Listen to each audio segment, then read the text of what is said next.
Hello everyone and good afternoon. And I just want to give a special thanks to the EDS Society for having me here today. So today what I'm going to talk about is strategies to optimize your pelvic floor, which is often a missing puzzle piece in a lot of individual symptoms. The primary goal of this talk is that you walk away with strategies that you can do today in order to improve your pelvic health. So I declare no conflicts of interest. And we're first going to start off with a little basic education about what is the pelvic floor. Because a lot of people don't even realize that you have muscles within your pelvic floor.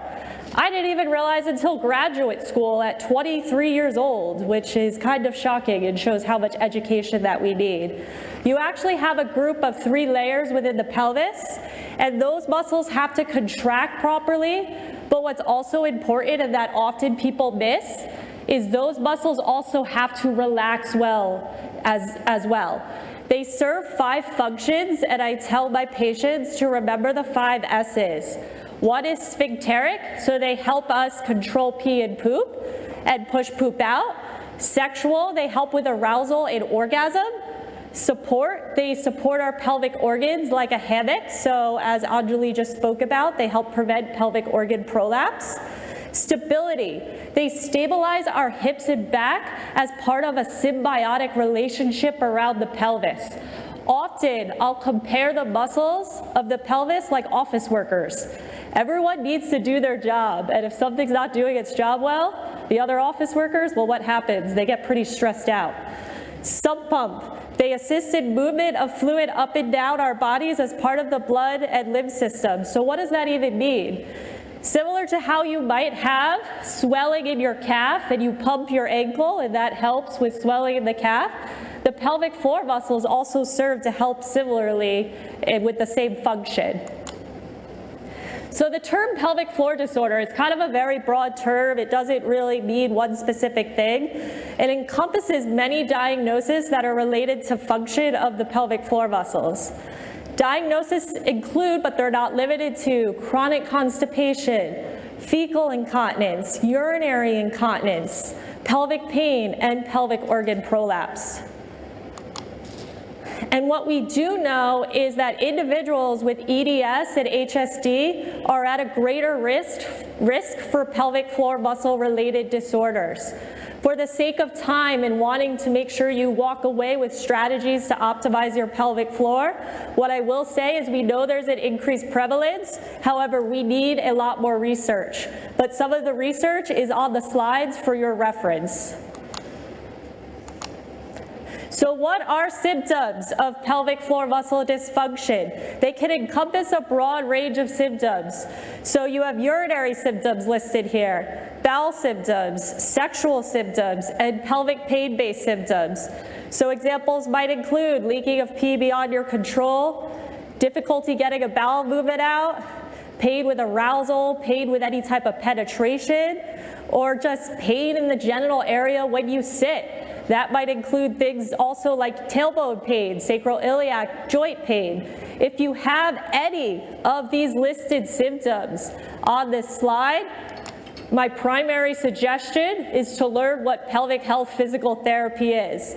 Sometimes you will also hear it as pelvic floor physiotherapy, physical therapy. But we are specialists in the pelvic floor and the surrounding musculature and body, and we teach you how to optimize your pelvic health. Now, often individuals will present with bowel dysfunction, pelvic pain, sexual dysfunction, and urinary dysfunction. But often these conditions do not occur in a silo. They often have many overlapping symptoms with each other, and we help address all of those puzzle pieces for you. So who are we? Like I said, we help treat women. We also treat men, non-binary individuals, and children as well with a variety of pelvic health disorders as part of a medical team. Things that we help with coordination training of your pelvic floor. We help with manual therapy to the pelvic floor muscles and the surrounding musculature. We give you exercises to strengthen the pelvic girdle musculature and other parts of the body that influence it. We help retrain your functional activities to make things like peeing, pooping, and sex easier. Part of that retraining might be to also teach you energy conservation techniques so we can help you keep your spoons for what you need them for throughout the day. And we also help you keep you physically active as possible so you can experience a life of joyful movement. So I suggest individuals who have any of those symptoms that I list seek guidance from a physical therapist. There are great physical therapy locators out there. The first one is called the International Organization of Physical Therapists in Pelvic and Women's Health. You can click there, or if you're in the United States, the Academy of Pelvic Health Physical Therapy has a great PT locator. However, in the meantime, I said my goal of this presentation was that you walk away with something. So we're going to go over some strategies to help optimize your pelvic health. So the first thing we're going to talk about is improving urinary symptoms. Urinary symptoms might include that I gotta go feeling, leaking of pee, hesitancy with urination, pain with urination. So here are some great habits that you can start to adapt. The first one is avoiding bladder irritants. Well, what are those, you ask? Bladder irritants are often around us quite a bit. Things like sodas, artificial sweeteners, carbonated beverages, coffee, alcohol, excessive caffeine, citrus juice, and tomato-based products can all be irritating to the bladder. The reason is because they're very acidic. The bladder likes a basic pH. So when you put a lot of acidity in the bladder, your bladder says, I don't really like that. I'm going to try and get rid of it, or I'm going to start increasing your pain. Now, I put a seesaw here because you also have to live your life. So if you like your coffee, it's not me trying to tell you never drink coffee. It's trying to be mindful of the balance. So if you drink your coffee, maybe take a second thought before following it up with orange juice and not drinking much water throughout the day. Another thing that is really important is that sitting all the way on the toilet to pee. Why? When we sit all the way on the toilet to pee, we allow our pelvic floor muscles to relax. And this includes public toilets too, like how many of us sometimes hover like this. Well, when you do that, you don't allow your pelvic floor muscles to relax.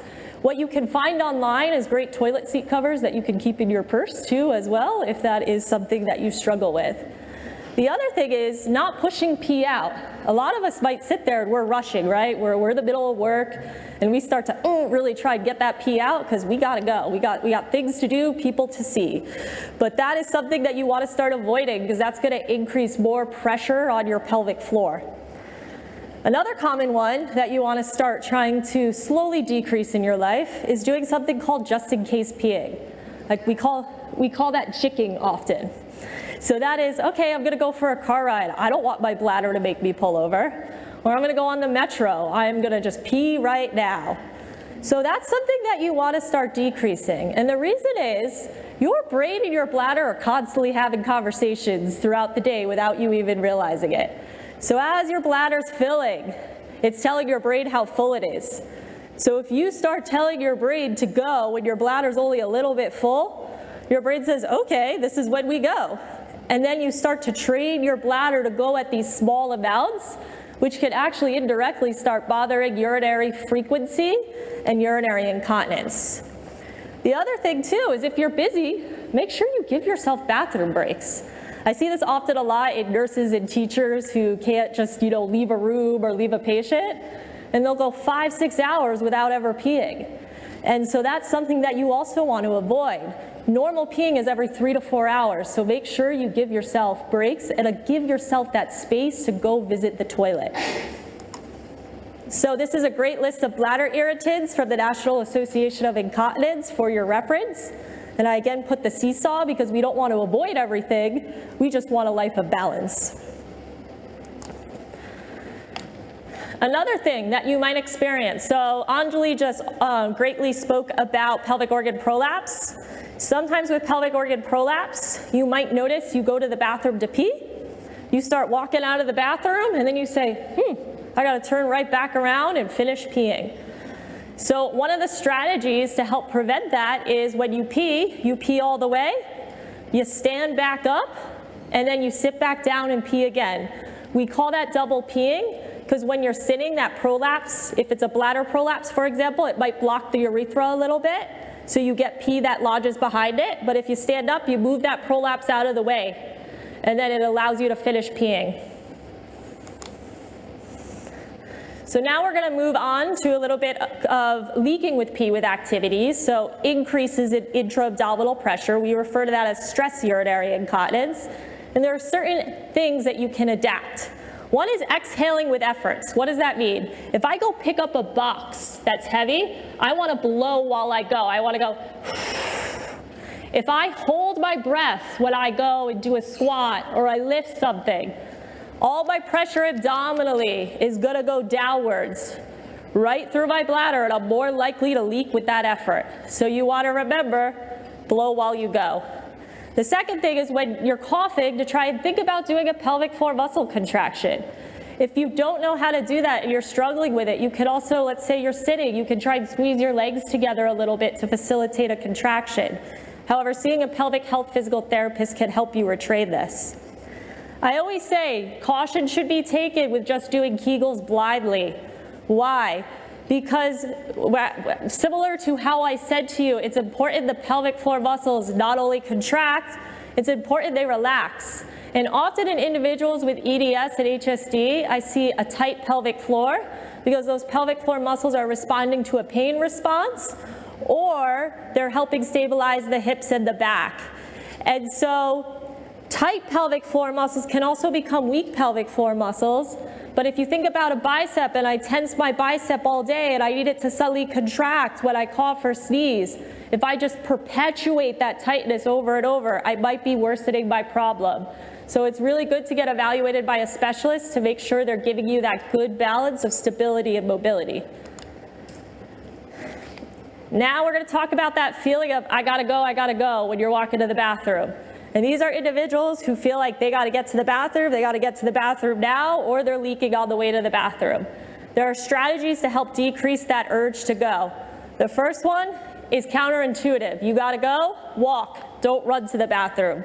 When we start running to the bathroom, our brain starts to say, oh, we got to go. And it's, again, remember, the brain and the bladder talk to each other all the time. Second one, breathe. A lot of us go as we're trying to walk to the bathroom. Slowing down your breathing, again, tricks that brain, makes things calmer.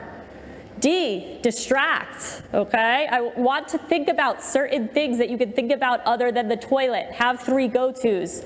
Examples might include naming animals in your head, a grocery list, thinking of different math problems. Why?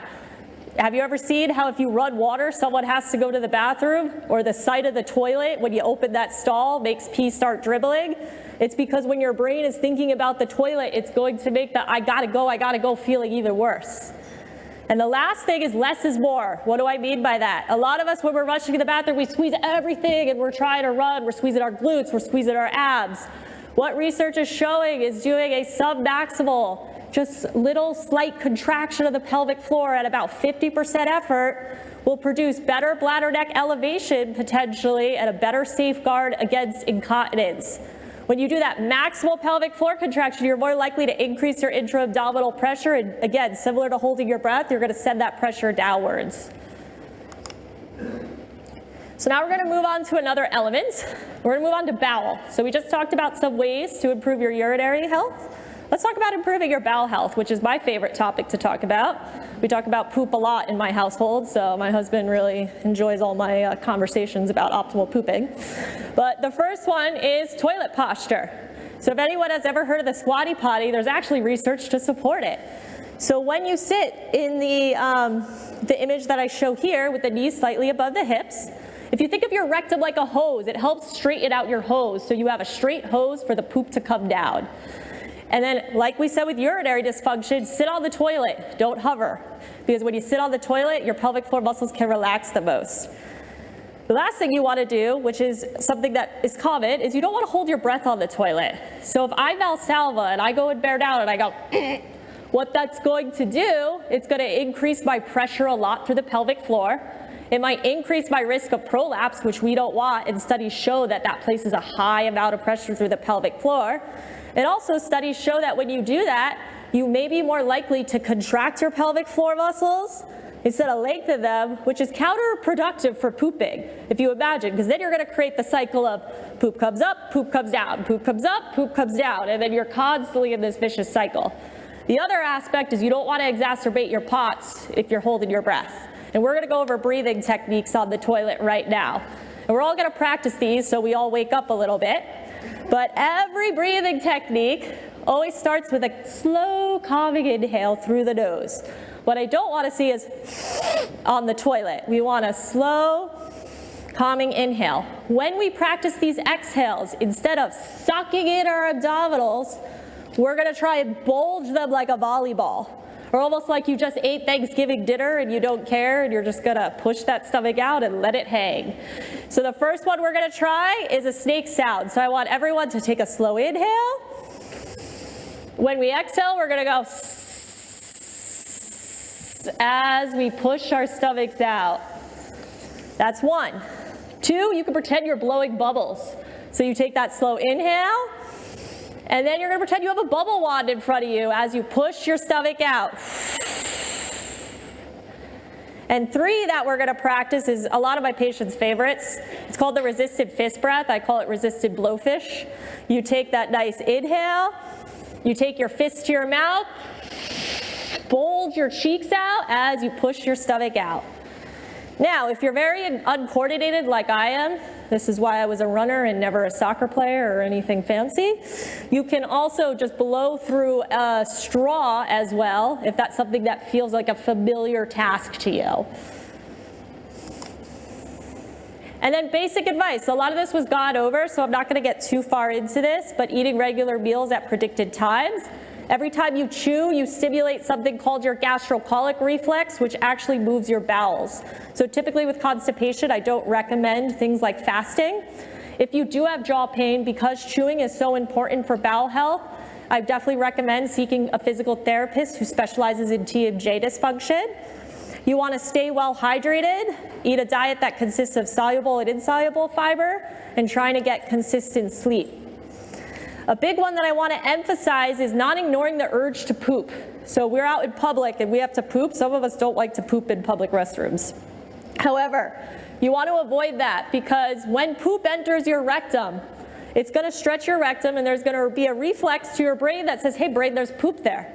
But if you're constantly leaving that stretch reflex going, then that's going to start to get altered, and then you're going to you might be increasing your risk of something called rectal hyposensation. And what that is where you have poop in your rectum ready to go, but you're not feeling it.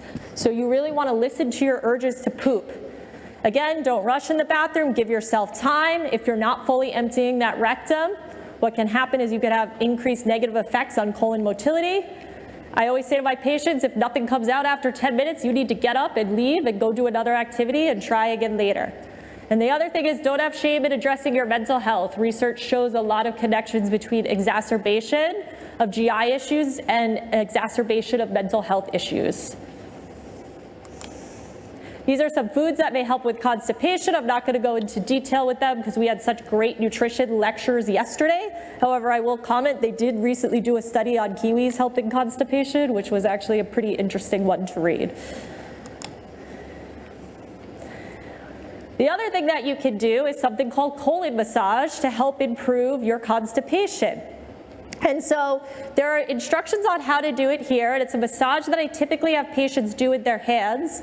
But as I say, my patients also teach me things.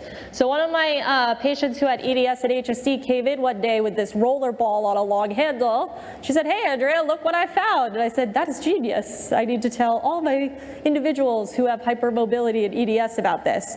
So going on Amazon and getting a roller ball to do this type of massage, where you massage in a half moon to your left, and learning how to do it can be really helpful with managing constipation.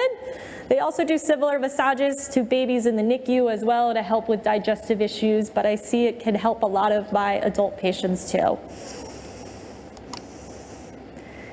The other thing that is also helpful is something called vaginal splinting. So if you have a rectocele is a type of prolapse where the rectum starts to bulge a bit in the back of the vaginal wall. So if you imagine a hose, again, the rectum's a hose, you have a kink in your hose, right? So then poop's coming down and then it goes bloop, it pops into that little pocket. And what that can lead to is you're straining and trying to get something out and you feel like something's there. Vaginal splinting is when you take your thumb in the vaginal opening, press down, and you pop that poop out of the pocket so you can then push again and try and relieve yourself. However, there are also devices if you don't want to stick your thumb in your vaginal area. There's the Femis, and recently I learned about the Relieve at a recent conference where it's this little balloon at the end. You put that vaginally, you blow up the little pump, and that can push the stool back down into your rectum. And the last thing we're going to quickly talk about is improving sexual dysfunction. So there are some great therapeutic medical devices out there that can help. The Own It can help improve pain with penetration by controlling the depth. You have vaginal dilators, which can be used for pelvic floor muscle stretching, and pelvic wands as well. There's also anal dilators that can help with rectal pain during penetration or rectal pelvic floor muscle tightness.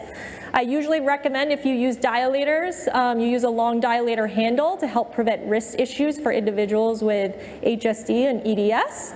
And use of vibrators before intercourse can help decrease pelvic pain. In terms of lubrication, please avoid lubricants that are cut over the counter. KY has a lot of junk in it. If I could go on a personal campaign against KY, I would. Water-based and silicone-based lubricants may be best, but what I suggest for people with skin sensitivities, like in HSD and EDS, is try some out on your arm before you try it either vaginally, penile, or rectally, just to make sure you're not going to get a skin reaction to it. The other thing that you can do is often we'll put lubricant on us externally or on our partner using an oral syringe that you can buy a giant pack on Amazon to insert it vaginally or rectally for penetration can be really helpful just to make sure you're getting that lubrication inside. These are some positioning ideas for improving pain with sexual function. I'm going to leave this here for your reference just for the sake of time, but I put this in one of the slides so that you can refer to it if you're having certain pain conditions, and these are ideas of positions to try. The other thing too to consider if you have pelvic pain and pain with sex is trying to keep the pelvic floor muscles relaxed throughout the day. Some of us tense our jaw throughout the day, we carry stress in our shoulders. By thinking about letting go of gas in an empty room, or like as if you're going to let go of the flow of pee a couple times a day, can start to train your brain to realize, oh, I was sitting in a Kegel throughout the day as a stress response. It could give your pelvic floor muscles that chance to relax and that chance to breathe. Another strategy is if you're sitting in a chair all day, make sure your butt cheeks are relaxed, your legs are relaxed, and you're not squeezing your legs together. Diaphragmatic breathing has also been shown to help with pain modulation in pelvic pain conditions. So this is something that I'm sure you guys have gone over extensively with a lot of the breathwork lectures, but there's some instructions here for you, and it's something I recommend for my patients to practice a couple times a day. And the very last thing that we're going to go over is hip and core strengthening. That can definitely help improve pelvic pain and improve the balance of your pelvic floor muscles and surrounding pelvic musculature. I don't like prescribing just blanket exercises. What I suggest is that you work with a professional for a couple sessions who helps teach you awareness of your body, and so you know kind of when something is too much and when something is not, and prescribe you an individualized exercise program. You want someone that understands the balance of stability and mobility for you. And these are some products I put on that help relieve pelvic pain that you can use. The one that I really want to point out before I finish that a lot of people overlook is the bidet attachment to the toilet. Often I find toilet paper and wiping will bother people with pelvic pain and skin sensitivities. So just adding a bidet attachment to your toilet can help with cleaning the vaginal and rectal and penile area. So if there's anything you got out of this presentation, I hope you walked away with something you can do, and to add a pelvic health physical therapist to your team. Thank you. If you have any questions, you can email me or reach out to me on Pelvic Health Chat on Instagram. Thank you everyone for having me. Let's stay up here.